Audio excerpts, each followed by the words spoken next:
Hello everyone, welcome back to my mini series. তো দেখো, আজকে সকালে ঘুম থেকে উঠেছি, ঘুম থেকে উঠে ব্রাশ ট্রাশ করে ব্রেকফাস্টটা করার পরই আমি শুনছি যে একটা পাখি ধরেছে। কি পাখি ধরেছে, কেমন পাখি ধরেছে আমি কিছুই জানি না। আমি বাইরে গেছি, গিয়ে দেখছি এত সুন্দর একটা পাখি। শুনলাম এখনও আমার ভয়েসে তোমরা পাখিটার আওয়াজ পাচ্ছ। তো আমি শুনলাম পাখিটা নাকি আমাদের বাড়িতে এসে পড়েছিল, তাই ওটাকে ধরা হয়েছে, ধরে খাঁচায় রাখা হয়েছে। তো দেখতেই পাচ্ছ পাখিটা কি সুন্দর। এটা কি পাখি আমি জানি না, কিন্তু পাখিটার কালারটা কিন্তু অসম্ভব সুন্দর।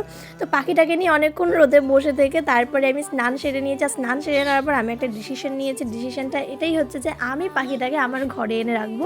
তো যেমন কথা তেমন কাজ, আমি কিন্তু আমার ঘরে নিয়ে এসে রেখেছি। আর এমনি তো রাখা যাবে না, তাই একটা ব্যাগের উপরে পাখির খাঁচাটাকে বসেছি। জানি খাঁচাটা ওর জন্য খুবই ছোটো হয়ে গেছে। এদিকে আমার মা ওর সাথে কথা বলেই যাচ্ছে।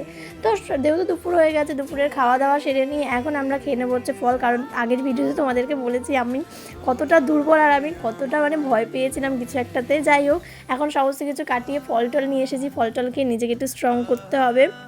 এদিকে আমিও ফল খাচ্ছি আর ওদিকে দেখো আমার পাখিও কিন্তু দানা খাচ্ছে। ওরা কি খায় আমি সেটাও জানি না। যাই হোক, লাস্টে আমি জানতে পারলাম এটার নাম হচ্ছে বর্দি পাখি। আমি ভেবেছি আমি ওর সাথে ওর পার্টনার হিসাবে আরও একজনকে আনবো, আর খাঁচাটাও একটা বড় করে বানাবো যাতে করে ওর একটুখানি কমফোর্টেবল হয়। পাখির সাথে খেলতে খেলতে দেখো আমার স্টুডেন্টও এসে গেছে পড়তে। আর দেখতে পাচ্ছ ওর হাতের লেখাটা কতটা সুন্দর। ও কিন্তু ক্লাস 2তে পড়ে, কিন্তু তাও ওর হাতের লেখা কিন্তু অসম্ভব সুন্দর। যেহেতু ইংলিশ মিডিয়ামে পড়ে, বাংলাটা ওর জন্য একটু কঠিনই বলতে পারো। তাই ও এসেছে এখানে বাংলা আর ইংলিশটা শিখতে খুব ভালো করে প্রপারভাবে। আর যেহেতু আজকে ছিল আমার একটা শ্যুট, তাই তাড়াতাড়ি করে ওকে পড়িয়ে ছুটি দিয়ে আমি কিন্তু চলে এসেছি আমার মেকআপ আর্টিস্টের কাছে। তো শ্যুটে গিয়ে কী করলাম সেটা আমি তোমার সাথে নেক্সট ভিডিওতে শেয়ার করবো। তো টাটা।